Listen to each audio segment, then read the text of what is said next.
Hi, I'm Troy Bailey, and welcome to the Comic Book Movie Collector's Guide, the show about collecting all things superhero cinema. And today, we're looking at Superman, Man of Tomorrow. Let's get into it.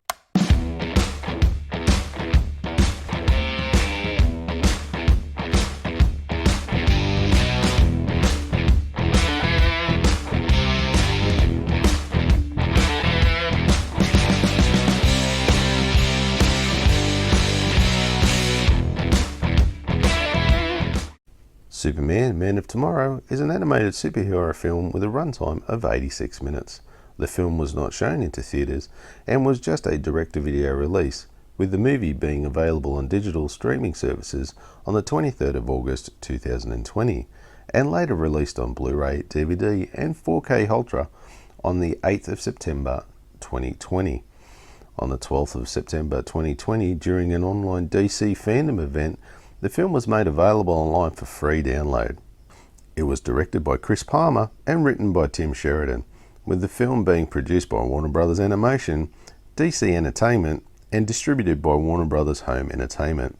It is the 39th film in the DC Universe animated movies, but not connected to the previous DC Animated Universe movies, which ended with Justice League Dark Apocalypse War.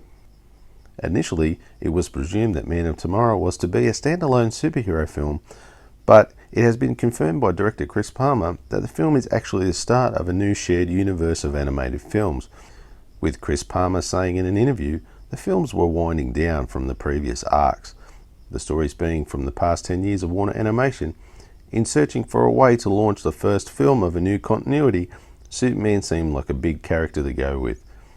The film is a retelling of Superman's origin story with a new updated spin on the characters and a new version of the story, with Superman learning to become the hero we know and teaming up with Martian Manhunter and Lobo to save the city from the power-hungry alien known as Parasite. The disc in case, so I have the Blu-ray edition here. As you can see, that's a nice looking cover there, I don't mind that. This would be stock standard cover across the board. I don't think there's any other special edition covers or anything. This is pretty much it. Not a bad looking one, I like that. On the side, it's a little off place, but I think that's just where my Blu-ray is. Not too bad. And the back cover, I don't mind that picture of Superman there. That looks pretty good as well. Very nice, very stock standard. And as far as the disc goes, they've got that picture on the back there. Not too bad. I'd prefer a colour version, but yeah, not too bad for a pretty standard sort of version. Overall, not too bad at all. Don't mind the look of it.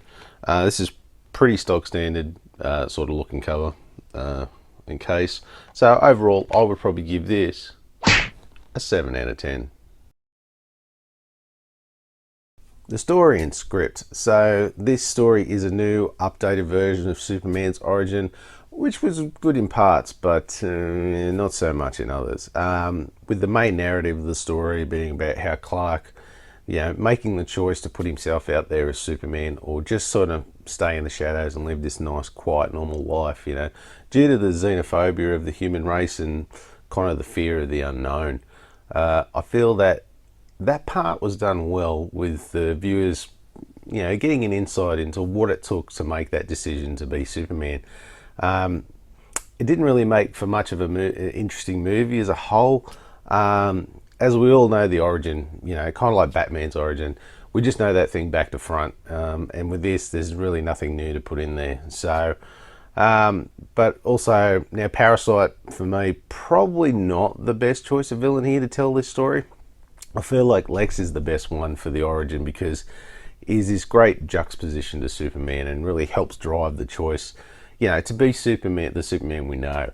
Now, it was good to see Lobo. Don't get me wrong, I love Lobo. I really like him a lot, I really do. But at the same time, probably not needed for this story. Clearly, he was just thrown in for comedic value. And he was also the premise to create Parasite, the villain, and that is it. And as far as the premise of him coming to Earth to start the movie off, it was kind of forgotten about by the end. But overall, some hits, some misses, trying to tell a really well-trodden story. And with that, I would probably just give it 18 out of 30. From page to screen. Now, for me, this is where the movie shines. For me, this animation style in this movie was awesome. And as an artist myself, I just loved the look of the thick outlines to the objects with the thin line detail, which kind of, it just made everything pop off the screen. With some nice color shading too as well. Overall, making for such a great look to this movie. As I found myself sometimes just admiring the artwork and sort of forgetting to take notice to the story for this review. Now the look and the feel of the characters, well, they were all pretty spot on, with Lobo being probably the best version I've seen on screen. Loved him. And the Martian Manhunter having a great look as well. But I wasn't fussed on Lois Lane. Now, while she kind of had this look at me, I've got a short haircut and leather jacket. Ooh, I'm so edgy. Like, come on, fellas. I think you guys kind of missed the point of what makes Lois the character she is at her core, and it's not her look, that's for sure.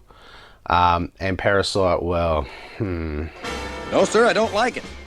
He's not the Parasite I know, and I didn't like the look of him. And I mean, what's up with those feet? What are those? I mean, where are they? They're just pegs. I just don't get it. How would that be to balance on? I mean, it doesn't make any sense. It doesn't make any sense. Anyway. Now for the voice actors, they were great, with the likes of Darren Criss as Superman, Alexandra Daddario as Lois Lane, Zachary Quinto as Lex Luthor, and Ryan Hurst as Lobo, in which he absolutely killed it as the main man, that's for sure. So with that, overall, I would probably give this a 17 out of 20.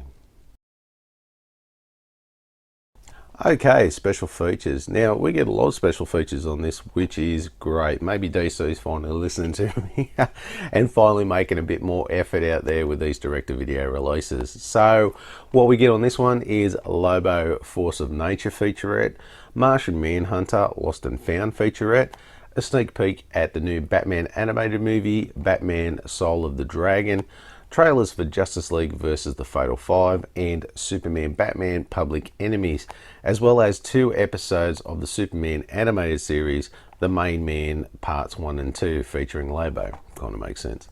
Overall, some great stuff here. I really enjoyed the Lobo and the Soul of the Dragon featurette. They were great. They had some really great stuff on there. With all that, some great special features all round. How could I not give this a 9 out of 10? Critics review. Now, the critic score came in at 100% and the audience score was 68%. Now, I'm not sure how I feel about that 100% from the critics, as I definitely feel the audience was watching the same movie that I was. Sure, you know, there was some good stuff in there, but it kind of missed as much as it hit. So yeah, I don't know where they're pulling this 100% from. Anyway, if we round that up, we get a score of 8 out of 10. My review. So for me, with this being the start of the new DC animated movie universe, it was a bit of a bumpy start. Now, they absolutely improved on the visuals now of the movie. Don't get me wrong, it doesn't look cheap anymore, which is great. But the story and the script, it was a bit of a mess, which was disappointing, as I was kind of really looking forward to this. And yeah, it just kind of left me underwhelmed. For me though, Lobo was the one redeeming feature. Every time he showed up, he was just the scene stealer that made you more interested in what he was up to, as opposed to, say, your lead character, Superman. And when he leaves at the end of the movie, you know, you want to go off with him and see what he's up to next. So, DC, I feel you have a great movie up your sleeve there with Lobo. What about The Adventures of Lobo, the intergalactic bounty hunter movie? What do you say, DC? I'll just leave that there for you. But anyway, it would be an awesome movie, and it would be the first, I'd be the first in line to buy it. Shut up and take my money. Anyway, look, overall, I liked it. But as I said before, there were some hits and there were some misses. And not the best start to the universe, the new movie universe, but, you know, it is what it is. So anyway, with that, I'll give it a score of 13 out of 20. Final thoughts. So first up, collectability, and if we look at the collector scale, I would say this would be for your novice collectors and up. With this being the start of the new DC animated universe, it would be a good starting point for a novice fan, and also one for all the other collectors out there to have in their collection. Definite must have. Now, as far as availability on this one goes, it's probably sitting on the common side, you know, things. You can find it anywhere, usual retail outlets, and especially on your online ones like Amazon and eBay, with all the formats readily available. Now, as far as your average price goes, you're looking at anywhere on DVD for $10 to $25, on Blu-ray for $15 to $35, and of course on 4K for $30 to $50. Now, for the final score, we get a grand total of 72 out of 100. Not a bad score at all. Has some room to improve, but still a good watch nonetheless. And for most comic book fans and Superman fans alike, you really should have this one in your collection. So go check it out and pick yourself up a copy. I thought Martians only existed in the movies. Those movies are terrible. Thank you so much for watching. Look, I really hope you enjoyed this episode, and if you did, why not hit the like, subscribe and notification buttons, as it really helps the channel out, and I really do appreciate it. Thank you very much. Also, let me know in the comments down below if you enjoyed this movie and if you picked up yourself a copy for your collection. Also, if you would like to request a review or something else on the show, you can always contact me via email at thecomicbookmoviecollector@gmail.com, or you can hit me up on the socials at comicbookmoviecollector on Facebook, Instagram and Twitter. All the links will be down below. Thanks again for watching, and I'll see you next time.